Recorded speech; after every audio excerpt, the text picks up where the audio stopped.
Assalamualaikum dan salam sejahtera. Sirih berlipat, sirih pinang, sirih dari Pulau Mutiara. Pemanis kata selamat datang, awal bismillah, pembuka bicara. Bertemu lagi di channel saya, awak kat mana, segalanya di sini. Okay, pada kali ini saya ingin berkongsi maklumat berkenaan dengan pembelajaran kendiri. Okey, apakah yang dimaksudkan dengan pembelajaran kendiri? Pembelajaran kendiri adalah kaedah pembelajaran yang berkonsepkan belajar atas daya usaha sendiri, sama ada pembelajaran melibatkan secara bersemuka ataupun tidak bersemuka, iaitu secara online. Okey, apakah di dalam SPLKPM kita mempunyai beberapa pilihan. Pertama adalah dengan penggunaan portal yang diiktiraf dalam talian sebagai contoh oleh kementerian ataupun jabatan seperti E-Pembelajaran Sektor Awam iaitu EPSA. Kedua, kita boleh buat dengan pembacaan buku ilmiah dalam bahasa Melayu ataupun bahasa Inggeris. Ketiga, kita boleh membuat pembacaan jurnal ilmiah ataupun laporan kajian dan bahan ilmiah secara fizikal ataupun maya. Okey, pada hari ini saya ingin berkenalan. Jom kita perkenalan dan kenali apa itu EPSA. Okey, kita pergi pada laman web EPSA. Okey, kita pergi pada laman web EPSA. Apa itu EPSA?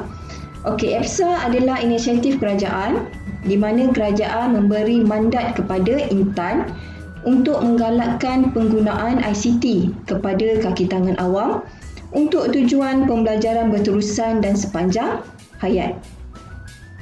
Setiap penjawat awam sama ada pra, di dalam atau selepas perkhidmatan layak menjadi ahli EPSA yang disediakan bebas dan mudah.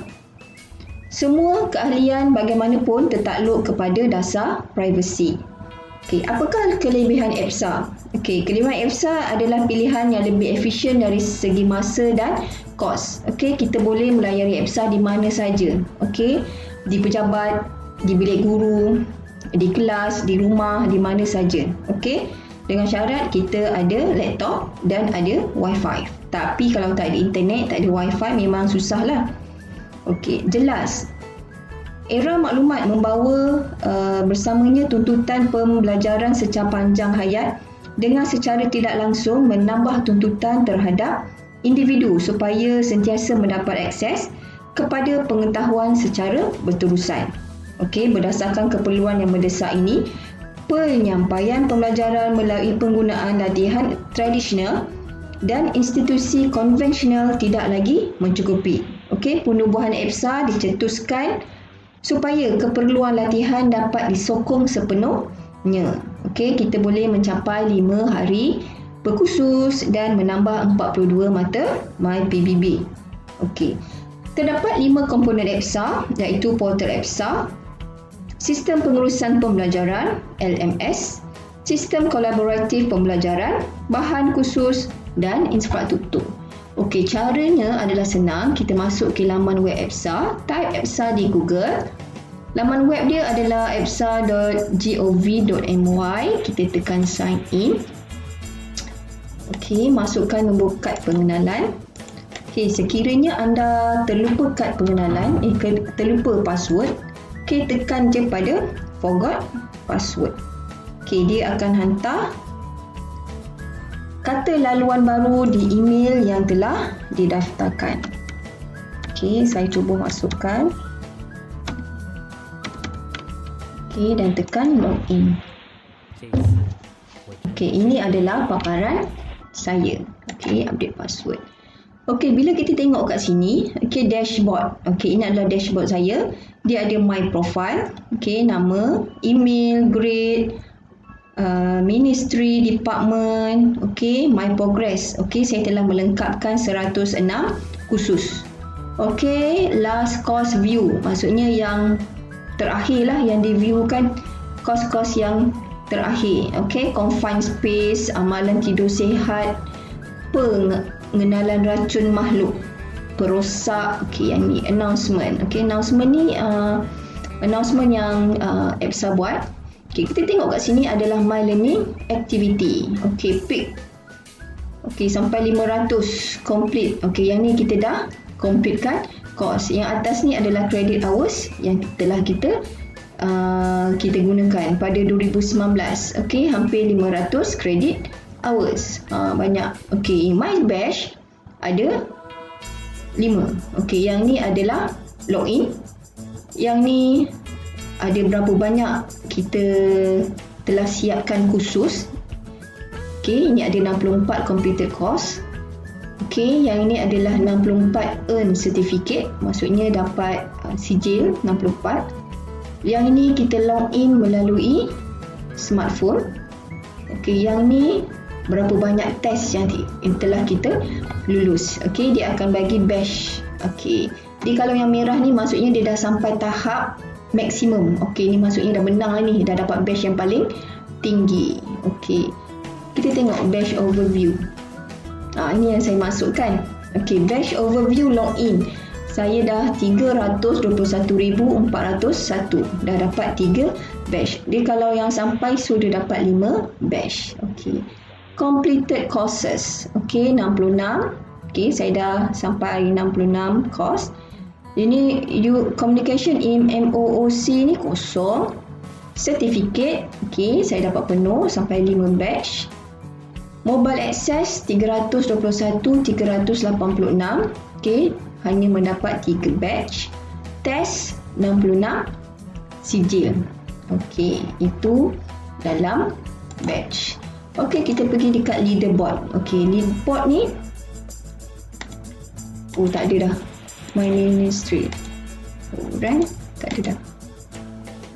Okey, by user. Okey, by user.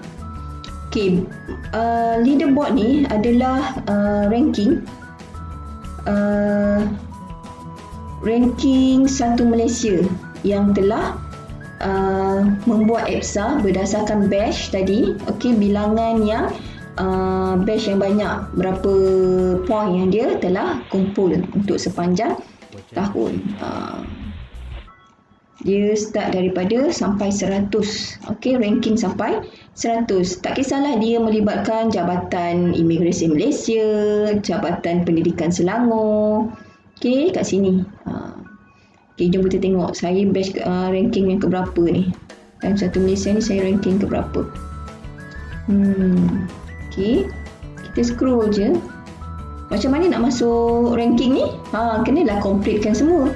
Kenalah completekan, dapatkan batch tadi tu yang dalam batch overview tadi. Okey, saya adalah ranking yang ke-15. Okey, saya kumpul 642,987 mata.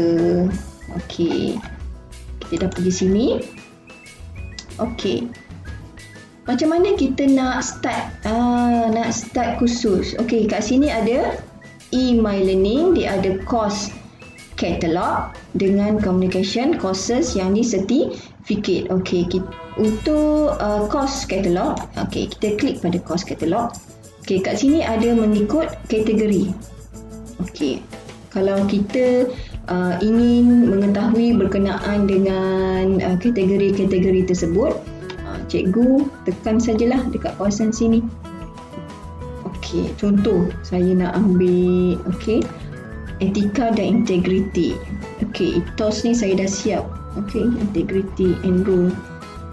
Okey, cuba. Okey, integrity. Okey, yang ni. Kalau integrity dalam perspektif PDRM, cikgu tekan enter course. Okey, kalau cikgu berminat. Okey, kita tengok dulu. Okey, yang ni saya telah siapkan. Okey, integrity dalam perspektif PDRM kita ada 3 kena buat, iaitu penilaian dan penilaian khusus EPSA. Okey, pergi integriti ni adalah semula cikgu perlu, anda perlu belajarlah ini topik-topik yang akan diterangkan. Okey, kat tepi ni adalah maklumat khusus tersebut. Okey, kat atas ni completed. Okey, pastikan batangnya ni dia warna biru, dia baru complete. Kalau dia macam separuh, okey, cikgu kena play balik video tersebut untuk modul tersebut sehingga dia penuh. Batang dia kena penuh. Okey, kalau tak penuh tak boleh. Bila dah habis semua, Okey, dah habis semua. Baru buat penilaian. Okey, dalam penilaian kita kena ambil exam lah macam tu. Okey, ambil exam, kita restart test. Okey, jawab 10 soalan. Okey, apakah nama JIPS? Okey, cikgu tanda lah. Berdasarkan kursus yang tadi kita baca tadi tu kan. Soalan dia lebih kurang je. Okey, dan tekan submit. Okey. Selepas dah siap yang itu, cikgu pergi balik. Okey, tadi mana kita ambil? Kita ambil bahagian ni kan? Okey, tos. Cikgu ambil ni, penilaian khusus EPSA. 3 benda ni cikgu kena completekan. Dah complete baru dapat sijil daripada EPSA. Nak tengok sijil, cikgu pergi bahagian sertifikat. Okey, dia akan keluar sijil di sini. Okey. Dia akan keluar tajuk courses yang tadi kita telah buat. Lepas tu cikgu tekan generate certificate. Dia akan download kita punya sijil tersebut. Okey. Sebagai contoh yang ni kan, sistem pentadbiran tanah dan pengenalan kepada kanun tanah negara, minimum time not fulfilled. Okey, macam mana nak buat? Cikgu kena pergi balik. Khusus ni, sistem tanah ni, cikgu kena play balik sebab minimum time dia tidak cukup. Dia kena cukup. Walaupun kita dah tamat, kalau dia kata dalam satu course tu kena cukupkan 30 minit, jadi kena lebih lah. Kadang-kadang cepat sangat kan, terror sangat, sampai 25 minit dah siap, masih lagi tak boleh dapat sijil. Jadi kita kena play balik lah video tersebut sehingga mencapai dia punya masa. Okey, saya dah 68 kursus. Okey. Yang ini cikgu jangan risau, cikgu just download. Okey, lepas tu kita akan beri pada SULDP sebagai bukti yang kita telah completekan pembelajaran EPSA, satu kursus di pembelajaran EPSA. Okey, sebagai contoh, okey, download yang ni. Okey, dasar teknologi hijau. Okey, dah macam mana kita nak daftar? Okey, ini adalah dasar teknologi hijau. Okey Kak, dalam ni dia sertakan sijil EPSA. Okey, di dalam ini dia ada nilai jam. Okey, nilai jam ni adalah 4. Jadi semasa masukkan dalam SPL KPM, pastikan dia 4 jam. Okey, 4 jam. Tajuk dia adalah dasar teknologi hijau. Okey, senang saja. Okey, cara nak masuk pun senang. Okey, saya rasa sekian dahulu kita berkenalan dengan EPSA. Kita bertemu lagi pada episod yang akan datang. Macam mana kita nak daftar EPSA sekiranya anda adalah kali pertama untuk mendaftar. Sekian dahulu tutorial saya pada hari ini. Jumpa lagi pada episod yang akan datang. Jangan lupa like, share dan subscribe. Tekan loceng tu. Ting ting ting ting. Sekian, terima kasih. Assalamualaikum. 这一次我真的睡着了。